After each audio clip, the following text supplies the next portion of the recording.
Welcome, everyone, to another edition of the A-List Podcast. This is A.Sherrod Blakely with Kwani A. Lunis. What's up, Kwani? Al Horford podcast, as you mentioned. Number 42, baby. The Al Horford experience. The love is still there, man. Wait, while we're here, I know I was going to do this later on in the podcast. I'll revisit this conversation. But if you are free on Saturday, what date is that? Saturday, October 2nd. October 2nd. Tell them what's going down, in Kwani. Boston, the greatest bar. Me, Sherrod, Anna Horford, another Horford, will be live doing a podcast recording for CLNS Media. If you can get there, it's free. We have people registering on Eventbrite, so if you can get to one of our Twitter pages, feel free to do that and register ahead of time. But if you just feel like showing up at 3 o'clock on Saturday, please do so, because it's going to be a fun time. I'm hoping Anna can bring Big Bro with her, just for kicks and giggles. Just for kicks and giggles. Big Bro, Right. he may have some free time. That's a tease. You never know. Show up and find out. I'm just saying, Big Bro might be in the building too. You never know. I know you were also in person for the first day of Celtics training camp. How much did they even allow you to see, first of all? well, first of all, they've got the umbrella of us still being in kind of this, still trying to figure out what is the new normal. And that's going to limit, in many respects, just the access that media is going to have, whether it's Boston, Brooklyn, Minnesota, it doesn't matter. So that you knew there were going to be limitations. So we didn't see much, to be honest with you. But I've learned through going to far too many of these damn first day of practices to know that there's little that you can really kind of harvest from that first day, other than guys are cracking a sweat. You're looking to see who's the guy that is clearly out of shape. Who's the guy that looks like, he could run out tonight and run like the Boston Marathon 2-3 times and still barely crack a sweat, who's in great shape. And so we didn't really get a full sense of what that looked like. But the guys that we're most concerned about, guys like Robert Williams III, we got a chance to see him during media day, and he's definitely added some muscle to his body. And he joked about it, saying, the Sixers, they got Andre Drummond. I mean, I got to put some meat on these bones. So he understands all too well the fact that he has to definitely bulk up. And you look at guys like Tatum, who is definitely a little bit thicker. Now the photo that we've seen of him where he's just, the guns are flexed, like maximum flex. He ain't that. That ain't that. That's not Jason Tatum in a relaxed. Yeah, he's not that big yet, but he's definitely he looks a little bit bigger, a little bit stronger. And the thing about Jason that I like, he has you can tell something's different about him this year at this point.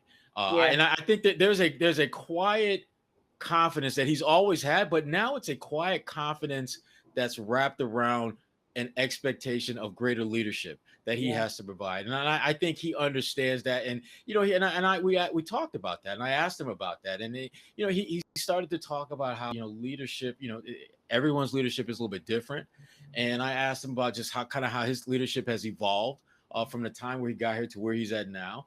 And I think he's going to be fine. I think the big thing with Jason Tatum is just figuring out what does he have to give the game for this team to be great.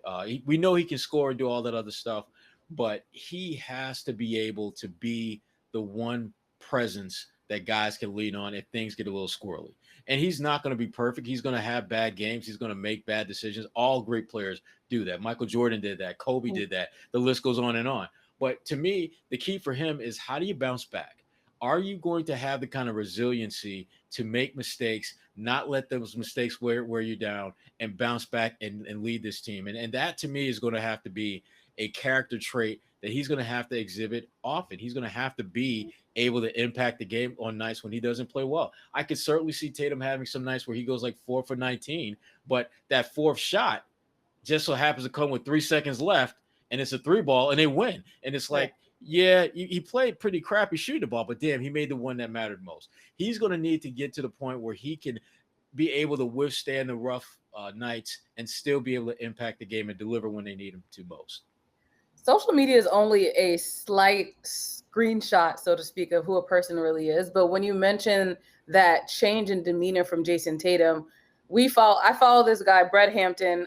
I'm sure you've met him through me, actually. Mm-hmm. He's a great photographer, and he's been following Tatum and been working with him over the last 2 years. And he actually did a recap video of Tatum's golf tournament. I think it was the inaugural golf tournament for Jason Tatum's foundation. And there was a difference, again, just a screenshot, a snapshot, but there was a difference, I think, in the demeanor of the way you see Tatum, even on the golf course, interacting with the people that were there to support him. So again, grain of salt, but to your points, for you to kind of emphasize it, that definitely does show that he has this sense of maturity, I would say, when it comes to the way he's approaching this season, which obviously for him to be a leader on this team is going to be very important. It is. And I think also a part of it, and if we're just being honest and real about it, he's sick and tired of hearing people talk about his damn leadership. He's sick and tired of people talking about how all he can do is score. He can't lead. He can't do this. Ignoring the fact that he's played with some pretty damn good players who, because of what they have done and what they've accomplished in this league, you almost by default find yourself taking a step back to those guys. I mean, how you going to look rolling up on Kyrie Irving talking about I'm the leader? How you going to look rolling up on Al Horford 2-3 years ago? I'm the leader. Gordon Hayward, I'm the leader. Come on. Those guys have multiple, collectively have been significant high impact difference makers in this league. And Tatum, you've been 19 for the last 4 years. So how you going to roll up on somebody? He's got to be 19. Exactly. And this is how you. Can that be our episode highlight? That's the highlight, the headline. Absolutely. He tired of being 19. This is it. There's no more 19 after this.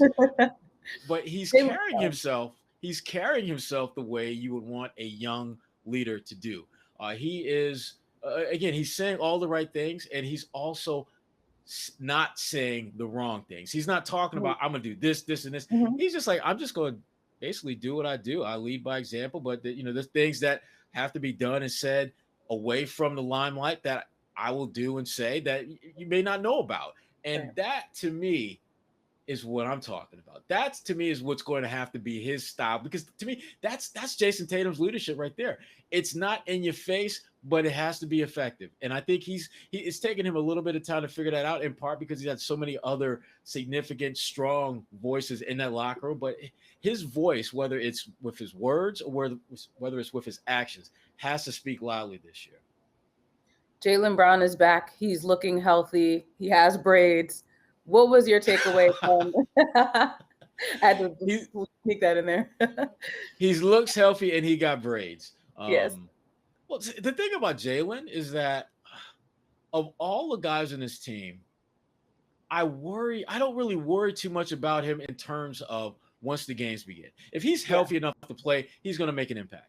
And he's going to figure out ways to make an impact, whether it's scoring, whether it's, being a good defender, whether it's just setting screens. He's just that guy. He consistently is better from 1 year to the next, which is something I can't say with confidence with a lot of guys. Some guys just have, back-to-back years where they're good, but they're not really all that much better. He's appreciably better every year, and I think this year will be no exception.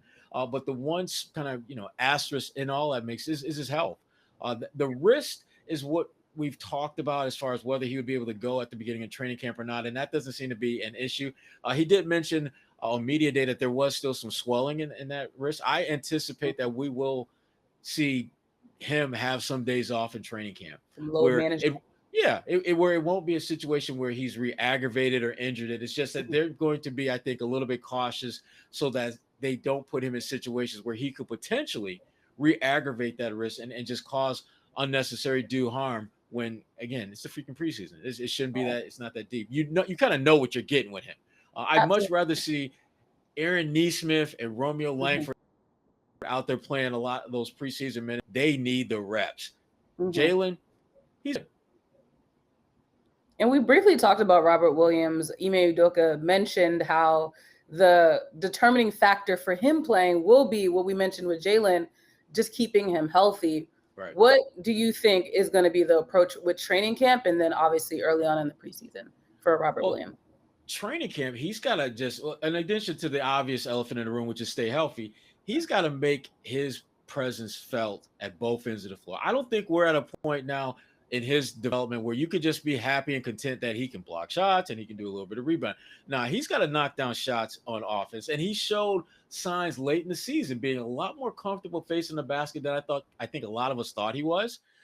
If he's able to continue to evolve into that type of player, someone that can knock down that elbow jump shot if you decide to sag off of him, then he becomes someone who's not only impactful for this team, but then I think you can start throwing him into the conversation as the second or third best center in the East. Because Joel Embiid, his hands by far the best. No one is going to touch him. But, I think Bam Adebayo is probably the second best right now. And Bam is a guy that is very good, very versatile. But Rob has a lot of just, I think, physical attributes and assets that if he can stay healthy and if he can just kind of put all the pieces together, he could be in that conversation. He is not there now. He is not there now. But he has, I think, a lot of the tools that give him the potential and give the Celtics hope that he could be there sooner rather than later. And now that he ain't got to worry about no bread, because they broke him off this summer. They broke him off well. He's good. But the one thing, it's funny because I asked him about that on Media Day, and he said something I thought was really interesting, and I thought more and more about it because it didn't really register right away. He talked about how, it's good, but it's also motivation to do more and get more. And I think he was initially, I took that as he was talking about get better and things like that. But then I started thinking about, like, wait a minute. He think about getting like the super duper payday. Like, right. Yeah, he talking about getting that cheddar as well as getting better because his contract has incentives in it that will, put him in very, very good position. He's going to be close to $50 million when all said and done. But when you look at his age, you look at his skill set, if he can just stay healthy for 2 or 3 years, when it comes time to get that next deal, he could be someone that we're talking about as a max player. There's nothing about his game that would shock me if, let's say, in 2 or 3 years, he becomes a guy that's averaging 16, 17 points, 8, 9, 10 rebounds, couple block shots, shooting about 60% from the field, and is in that conversation as the next best thing to Joel Embiid. I think he has that type of upside, and so do the Celtics, which is why they were not hesitant about investing in him, knowing that if he can really reach the levels that I think Rob thinks he can get to, and the Celtics think he can get to, I think they'll be comfortable paying that money because he at that point will have earned it. So we've talked about the players, at least the highlights of who we think will stand out during this at least training camp. But Coach Ime Udoka, it was reported that he tested positively for COVID-19. He was in quarantine for training for media day and was available again right after the next day for training camp. But how do you think, we're looking at the landscape of the NBA and the fact that I think as of right now, 90% of NBA players are vaccinated. And I should note that he is vaccinated, Coach Udoka. But how do you think this is going to affect the season, seeing how controversial this whole conversation has continued to become? Well, let's just kind of look at the macro perspective of this real quick, because it's an issue that's affecting the entire NBA. You're talking anywhere from like 40 to 60 or so players who are not vaccinated, or at least have not had one shot of vaccination in them. And that is something that it's raised a lot of issues, a lot of concerns. And there's a definite, I wouldn't say the league is divided right now. Because the players who are vaccinated are still clearly in support of their teammates and other guys throughout the league who are not. But, and I spoke with a former player about this who has been involved in past with the Players Association, very prominent within that group. And he pointed out that right now, it's all good. You can support your boy who's not vaccinated. But when it comes to you start losing games, when those are games that he is not available, then it's going to get a little dicey. Then you might start seeing a little bit of the, it won't be Ubuntu at that point. It just won't happen. So that to me is what I think is making this all so interesting, is that at some point you have to wonder, when will players who are in support of their teammates who aren't vaccinated, when will they start feeling a little bit funny about that? One of the guys that I spoke to about that was Marcus Smart. And, Marcus said he is vaccinated. But when you listen to him talk, and he explained this in good detail, it wasn't necessarily because of a lot of the reasons that most people give, which is, you know, to not allow their loved ones to potentially, catch the virus and things like that. No, Marcus gave a number of reasons, but he started off talking about how, it's never a good feeling when someone's telling you what you can and cannot put into your body, which is one of the stronger, and frankly, there's a lot of legitimacy to the anti-vaxxers who feel that way. I think most of us can understand that. But Marcus then started talking about basically he got the vaccine because he didn't want to deal with the BS, and he kind of elaborated on that a little bit later, where he was talking about how he doesn't want to be, not a distraction. He doesn't want to be him potentially missing games cost the Celtics wins in the season. So my takeaway from Marcus was that he got the vaccine more than anything else to make sure that he gave the Celtics, his teammates, the best chance of being successful and winning games. And to me, again, everyone has their own reasons why they get the vaccine and don't. Marcus is about winning. And we talk about that all the time when we talk about Marcus Smart and some of the guys. But this, for me at least, it really cemented how badly this dude wants to win. That something that, and again, I thought when he opened up talking about how, you don't like it when someone's telling you what to put in your body or what not, or that to me was a signal that, okay, he's not really wanting to do this, but he's going to do it anyway because it's in the best interest of those around him. And that selflessness is why a lot of people get the vaccine in the first place, because it's not necessarily to benefit them, but to benefit those around them. And Marcus, in his own way, I think is looking at it that way. But it's going to be an issue for the Celtics because they've got at least a couple of guys who aren't yet vaccinated. And Brad Stevens made it pretty damn clear where he stands on the matter, where he said, I hope that we'll be at 100%. And they, Brad, he kind of talked about just the benefits of getting vaccinated, which, again, they've got a lot of medical people who talk with the players who maybe are on the fence about that or unsure if they want to do it or not, as to why, from a medical science standpoint, this is a good idea.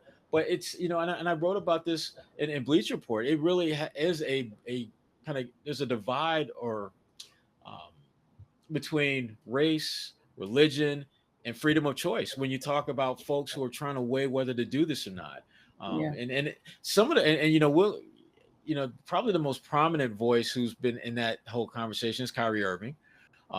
And of course, it would be Kyrie's luck to be in the one city that has cracked down harder than them. And San Francisco have been the two cities, New York City and San Francisco, as far as limiting what athletes can do who aren't vaccinated, which is why Kyrie in this first press conference of the year had to do it remotely, because he couldn't be in the building because of the laws in the state of New York and in the city of New York, to be specific.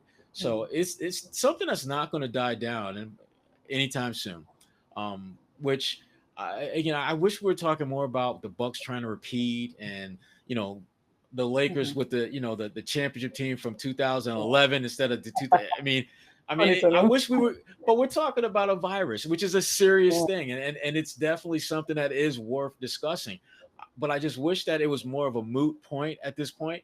And hopefully we can get the games going and guys can stay healthy, and it will become less and less of an issue. But right now it is absolutely a talking point in every single team's training camp. Before the games can begin, as you know, jobs got to be won. Absolutely. You got to ball out. You got to get it. You got to get that job. This is where the players play. And I'm thinking about the Celtics, and here's the thing about this team. I think that they have a pretty good feel for who their top 8, 9, 10 guys are, but there's a pecking order that has yet to be established. And when I think about the camp battles, the one I'm most interested in is the backcourt. Yes. Now, how do you think that's going to play out? Like, who do you see as, like, basically, who do you think are going to be the top 3 guards? Because there's like 4. Like, I look at Smart, I look at Richardson, I look at Jabari Parker. I look at Jabari with the bigs. But I'm looking at Smart, I'm looking at Pritchard, I'm looking at Jay Richardson, and I'm looking at Dennis Schroeder. Now, among those 4, somebody ain't gonna get run. Somebody is going to do what you and I will be doing a lot of this season, which is watching the Celtics play. How do you think that whole guard situation is going to play out? Honestly, I think they could all make the cut because I was looking at the 20-man roster right now, and I don't see any of the guards that he has now really getting cut, to be honest. I think it's going to be up to the lower tier players that just made the cut literally today that are going to have to prove themselves in camp. And I know that you don't want to have too many cooks in the kitchen, but as of now, I'm looking forward to that preseason game on Monday just to see what that roster is looking at and what the substitutions are, who Ime is going to put in, just so we can see how they're working together as a unit. Because as of now, all of those guards, when I look at the way they play, at least from the, whether they've been on the Celtics or other teams, I'm not really ready to cut anyone specifically. But what about you? No, I think all those guys will make the team. I'm not worried about guys getting cut. I'm worried about guys getting any playing time. I'm more concerned about that. And I think about, to me, I love what I saw out of Peyton Pritchard this summer. I thought he did exactly what you want an up-and-coming, young, promising point guard to do. And his reward for balling out this summer is re-sign Marcus Smart, bring in Josh Richardson, and add Dennis to the mix. Dennis the Menace to the mix. And so, to me, I don't know where he's going to play. I don't know how he's going to beat those guys out and get minutes unless Udoka decides to go with a four-guard rotation, which I think it's possible. But when you have a guy like Jason Tatum who can be your initiator, when you got a guy like Jaylen Brown can be the initiator, and you've already said Marcus Smart is going to have the rock in his hand more now than ever, I don't know how that's going to work out for Pritchard. The one guy that I'm a little bit uncertain of is Josh Richardson. I think he's going to be good, but Josh is a real streaky dude. He can have stretches where he's like he's an all-star caliber player, and others where he completely disappears. And that, to me, is where Pritchard could potentially work his way into the mix. And because the one thing I do like about Peyton Pritchard, for the most part, he's pretty consistent. You kind of know what you're getting out of him. You're not going to get 25, 30 points from him, but he's going to knock down some open shots for you when he gets them. And he showed, I thought, as the season progressed, a greater confidence in taking those shots and being comfortable, making plays for himself and making plays for others. So I could definitely see him sneaking into, one of those top 3 guard rotation spots, but I don't think it's going to happen from day one, because I just think he's dealing with some really good guards ahead of him, and they are from the school of OG. And the one thing about Shroder, Smart, and Josh Richardson that they all got in common, they dogs. Right. They grimy. They scratch, claw, bite. They are those dudes.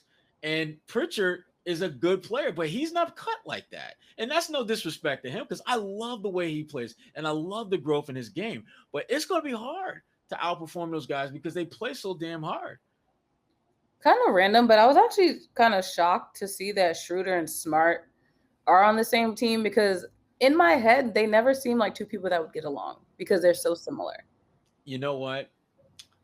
They're similar because they're both real dogs, like dogs in a good sense. Yeah. But I think we saw last year what happens when you only have one dog in the kennel. In the kennel.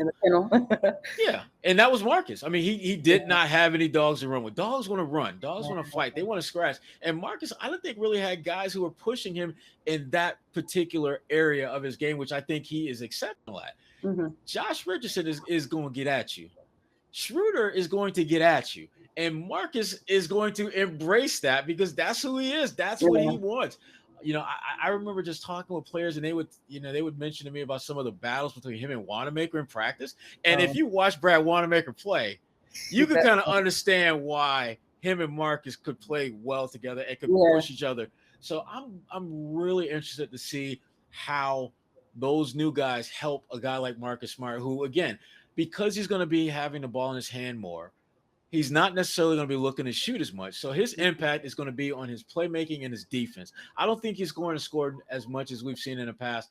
And I don't think it's because, Ime has some edict on Marcus to take fewer shots. I think Marcus is just going to realize, well, shoot, Tatum wide open. Pass him the rock. Jaylen running a break, bounce pass. Let me go back and lock up their top scorer. Right. And if I don't do that, Josh Rich and I got Josh coming in here too. Yo, Josh, let's double team this fool, get this rock, and get the run going. You are going to see, I think, a much more engaged Marcus Smart, because he's got some guys who, again, they get after it. And that was something that I know that when Brad was putting this team together, I think he realized that I'm not coach. I need to craft a team that's different in ways that my last couple of teams weren't. Because Brad, if you think about it, they went for they got the Maybach, and they got a lot of the luxury type players. We talk about Kyrie and Gordon, and Kemba. And now you already got a couple of those in the fold that you developed with Jalen and Jason. Right. Now you got to get some of them SUVs. You got to get some of them trucks. You got to get some of them hard driving trucks that can take you through the mud and not get you stuck in the pits. They got some trucks. They got some heavy duty trucks right now. And I'm looking forward to watching them play, because again, I think that they're going to be very much like some of those early teams that Brad Stevens coached, that were just physical, beat the crap out of you, and at the end of the day, they win by 4. I think they're going to have that type of team. And Ime, just listening to him talk and just remembering him as a player, that was kind of how he stuck in the league. He was a gritty defender.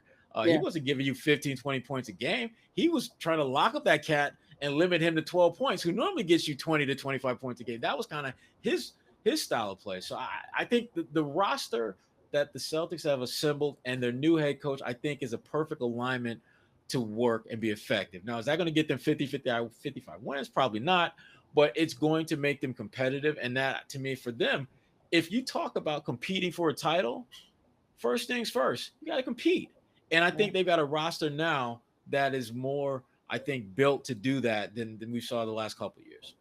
And definitely hungry to do that, for sure.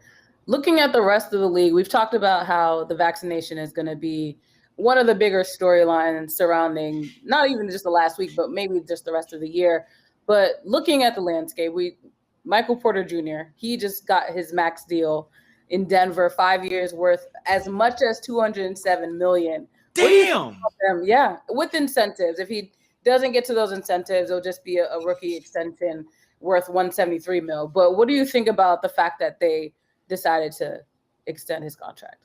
Well, I think for Denver, first of all, it's a ton of money for a guy who came into the league injury riddled, and he's talked about that and just how this was a guy that before his injuries in his 1 year at Missouri, pretty much everyone thought was going to be the number 1 pick. He was projected; he was that good, and when you look at his size, his skill set, it's no surprise when people see him, value him that way. But he showed this past year, when he's relatively healthy, how impactful he could be. Now, obviously, he had a couple of brain cramp moments during the playoffs where he wasn't where he's supposed to be.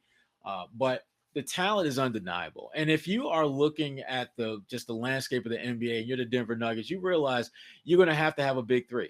You got to figure out who that is. You've got the Joker, the MVP. You got Jamal Murray, who's a really, really good scorer. So who's going to be that number 3 guy? And they believe it's going to be Michael Porter Jr. So it makes sense for them to go all in on him. I hope they don't regret that. I hope he's healthy enough to play, because if he is, that contract is going to be like most max contracts. You're going to see him be more than capable of living up to that contract. But I'm nervous about guys who come into the league with injuries like he did, particularly when you're talking about someone who is not he's a good athlete, but we're not talking about like Jaylen Brown athlete. We're not talking about Zach LaVine athlete. He's a good athlete, but he's not on that top tier of an athlete. And when you have physical injuries before you really get going, I always worry about your clock running a little bit faster till you get to that point of decline. I always feel those guys, there's a period of time where all players are going to regress at some point. Yeah. But when you come into the league with very significant injuries, I think your clock runs a little bit quicker and you reach that point a little bit faster. So that's my one big concern. But if you're talking sheer talent, he's worth it. And if we're being 100 about it, you in Denver. People ain't trying to holler at you. Denver's like that. She all right, but she is all right over there, and she's all right over there. But Denver's all right. Yeah. All right. And if you're Denver, you need to lock him up because, to be candid, you're not going to find a better player on the free agent market that's going to want to come to Denver. So it makes a lot of sense for you to try to lock him up as long in a long-term deal as possible. And for him, it really I think there's a part of him that's pleasantly surprised that they came through like that because, he was not supposed to go as low as he did to Denver. They got him at the end of the lottery. Yeah. And even with his injury-riddled issues coming into the draft, no one thought he would go past number 10. In fact, I was listening to him talk on JJ Redick's podcast not that long ago. Shout out to JJ Redick, who is among the land of the retired, man. Awesome career at Duke. Great NBA career. Not going to lie, he exceeded all my expectations because when I saw him at Duke, all he did was catch, shoot, wave bye-bye for folks as he went down. Showed he was a much bigger, better player than I did. So many awesome things as a player. So wish him the best of luck in retirement. But the thing about, Michael Porter Jr. is that no one expected him to go past the top 10. And he talked about on the podcast about how he was told by a number of teams that was going to happen. But he explained that there was supposed to be like a one last workout, and I guess he had some type of physical issue. And basically, shortly before the draft, he physically couldn't do anything. And so they're looking at him like, damn, I'm going to invest the top 10 pick in that dude. But Denver was like, look, shoot, hey, we good. We take you. Look, listen, we see this Maybach, and we see it's got a flat tire, and we see it's got a ding. But you know what? We good. How much we got paid? Oh, yeah, we definitely taking this. And so they felt from the jump that they were taking I wouldn't say damaged goods, but certainly not quite as in mint condition, ready to roll out onto the road, but in time could be a very impactful player. And I think he will because he's a tremendous scorer. And I think he's getting better defensively because, he had, to me, he had what I like to call turnstile-itis when he came to the league, where when it came to defense, he was a turnstile. Right. And it was bad. I mean, it was really, really bad. But I think now he's not great, but he's certainly significantly better than he was when he first came into the league. What's interesting about his deal, I was looking at the other people in his class that also signed to contract extensions, and he's in the class of Luka Doncic, Robert Williams III for the Celtics, Trae Young, and SGA. So to see that he is considered at least that valuable to the Denver organization, I think speaks a lot to them believing in him enough to say, as long as you can hit these, I think one of his stipulations is making an all NBA team. And for them to push him in that way just shows like, all right, we see you as valuable, but you're going to need to do a little bit more work to really step up and prove to us that we made a good investment. Yeah. And he, he's talked about that before about how, there's a different kind of edge to him based upon where he's at and the fact that Denver wanted him when no one else did. Right. There were 13 teams that had a shot at getting him, and Denver was the first one that said, we want you. Yeah, you ain't perfect. You banged up. You can't help us right today, but we want you anyway. Right. We want you. And as a guy like him, I'm pretty sure as he's sitting there on draft night and he's looking at, okay, 8th pick, 9th pick, 10th pick. Here we go. Oh, damn, they took him. 11th pick. Damn, they took. And he's probably thinking like, wait a minute, this can't be happening to me. I'm MPJ Jr. What is going on with? I'm like, what the hell is happening here? Yeah. And when Denver scooped him up, I'll bet you that one of his first emotions was, I'm gonna make these fools pay for passing me over. I'm going to torch every last one of them. And I respect that. I respect that pettiness. As you know, I'm a big fan of petty. I'm a big fan of players who got a little petty in them. And I think he's a good player. But to me, everything hinges on his health. If I'm Denver, I want to get as much bang as I can out of him while I can, because no player's career is guaranteed. But when you had the kind of injuries that he's had, you really want to put him in position to be great sooner rather than later. And I think he's in a good situation to be that guy. Yeah. Well, shifting away from basketball, because you put this in the rundown and we're going to talk about it. You know what I'm talking about? I know. You don't remember what you put in the rundown. I know exactly what I told him. And the 9 charges. Yes, yeah. I know. Yeah. We're going to talk about R. Kelly. is found guilty of racketeering, bribery, sexual exploitation, all of it. Now, I would say that's your generation, so I really do want your perspective on. Wow. That sounded so rude. That was kind of like that might have been like the rudest thing Kwani has said within the last 24 hours. Did you see the video with not 24 hours? Yeah, when Kevin Hart is talking to Don Cheadle and he's like, "Oh dang, I didn't know you were that old," basically. So I feel like I just did that, and I apologize. Wow, I didn't take it that way until you just put it that way. But damn, Kwani, damn. But let's be real, Kwani. Don't act like you have not heard. Don't act as though you have not heard an R. Kelly song. No. That's the reason why I mentioned that is because, and again, it's not to I don't want to ever just accuse all groups of one people of being of the same mindset.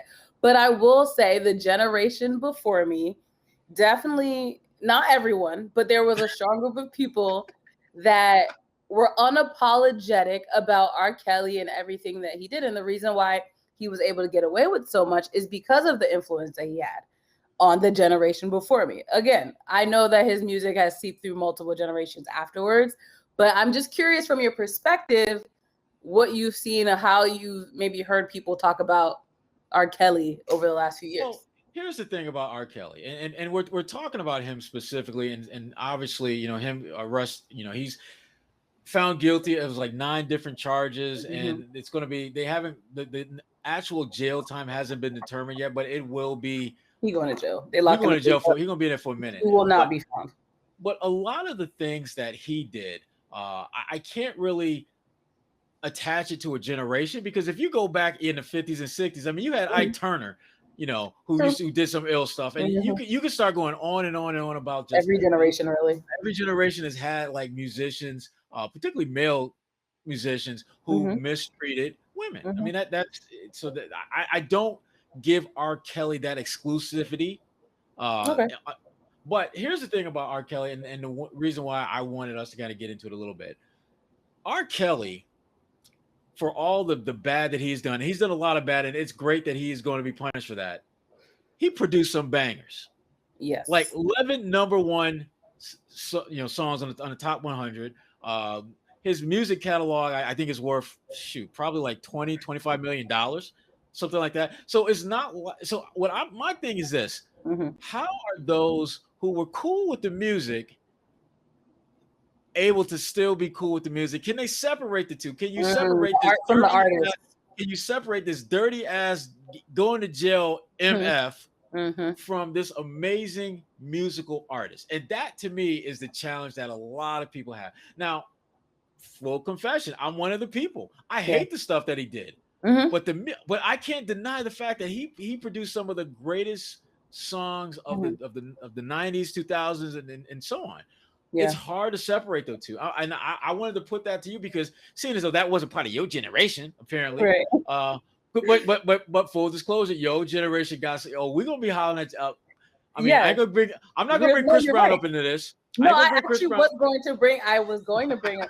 And you're right. My generation is definitely responsible for what is now dubbed as cancel culture. And honestly, quite frankly, I do struggle with it, because a lot of times I struggle with separating the art from the artist. Like, I'm not gonna lie, Step in the Name of Love has played randomly at times, and I'll forget who wrote that song, and I'll just sit there singing, and then people are like, "Oh, what's wrong with you? What's wrong with you?"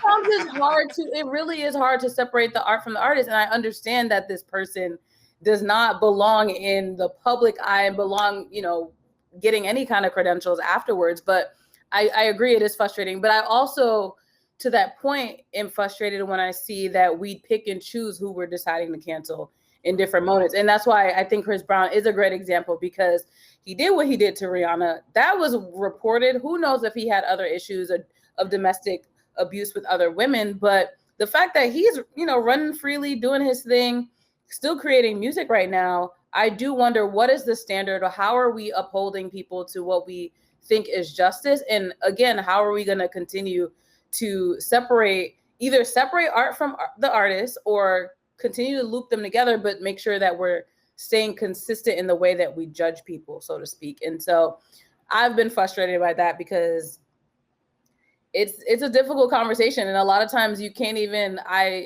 I'll also say I feel as though, if I'm being quite honest, my generation is one where you can't just be open and honest about a lot of things anymore when it comes to trying to have that conversation, for example, about the art and artist. Because even if you're just trying to play devil's advocate, I know people that are willing to just shut you down immediately and not even listen to the other side. And I think that's where we've gone so far off. And I understand that sometimes there is a right and a wrong side, but at least have that conversation and be willing to listen, because how are we going to bring people to that right side, so to speak, if we're not even willing to listen to whatever their logic is and maybe convince them as a result of that? So that's where I'm at with the millennials. Well, you damn millennials. But another part of it is that we've lost the ability to agree to disagree on a lot of things. I mean, like, absolutely. And that I think has really kind of overshadowed a lot of the conversations and a lot of the drama that we have as a society. We're talking about music, but I mean, we're seeing it right now in the NBA with the vaccine, where they're clear. The NBA has taken a clear stance that, look, we want all y'all, folks who work with the athletes, to get vaccinated, but the players, we're not going to make that mandatory. And because the CBA. And the Players Association said that is a non-starter conversation. And that, to me, again, you want to feel as though there's a compromise out there to be reached. And I just don't. The NBA wants all its players obviously vaccinated. I don't think they'll get it. I think there will continue to be at least some percentage of players who just don't want to deal with that. And like I said earlier, there's so many layers to this that are kind of really just colliding with each other. When you talk about race, you talk about religion. I know Jonathan Isaac, who plays for the Orlando Magic, he has been a strong man of faith his entire NBA career. So when he talks about not wanting to do this because it's faith-based, it resonates a little different from him, someone who's had this long and lengthy track record, versus somebody like Andrew Wiggins, who first time I heard about him in religion was when he was trying to get, trying to get the exception to play, and that doesn't really cut it.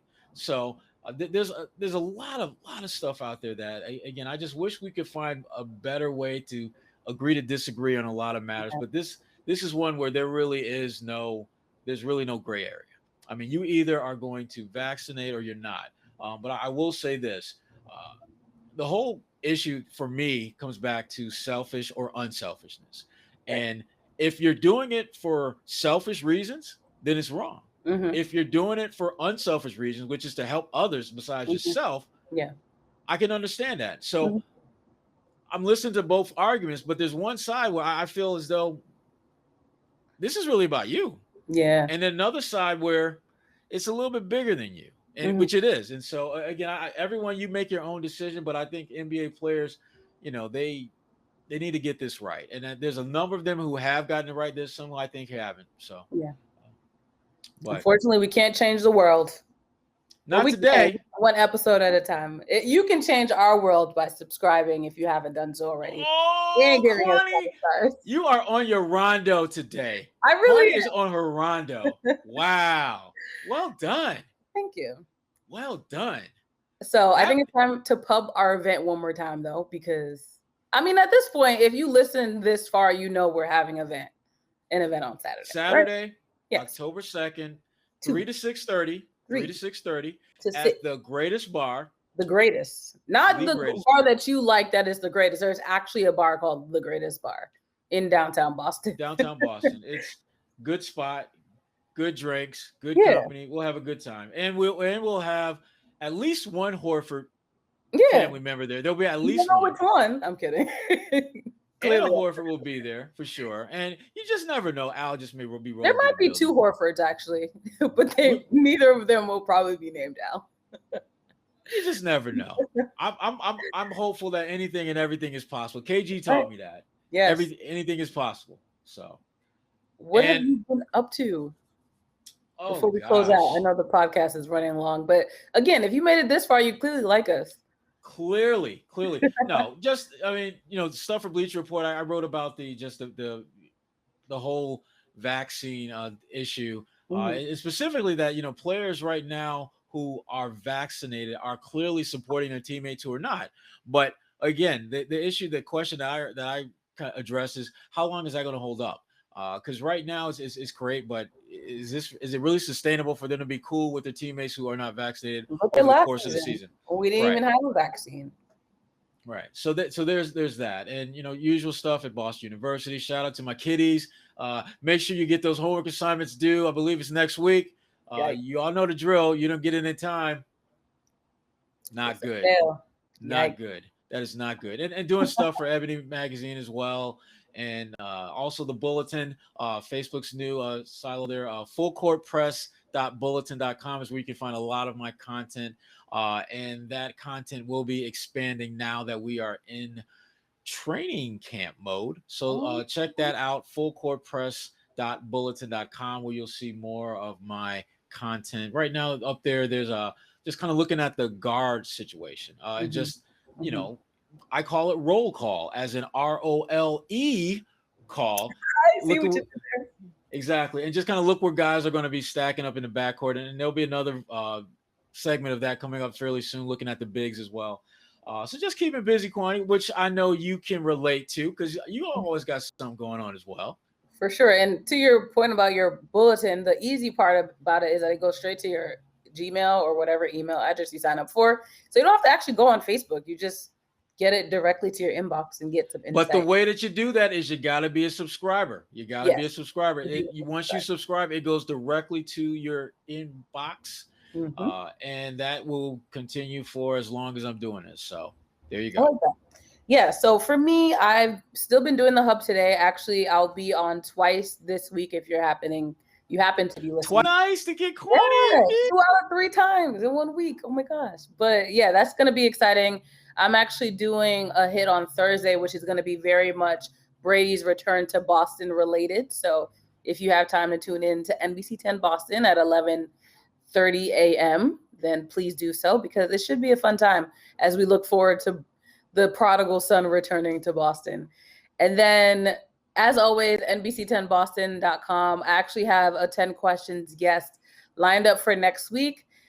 Boston College alum, running back, Heisman finalist, Andre Williams.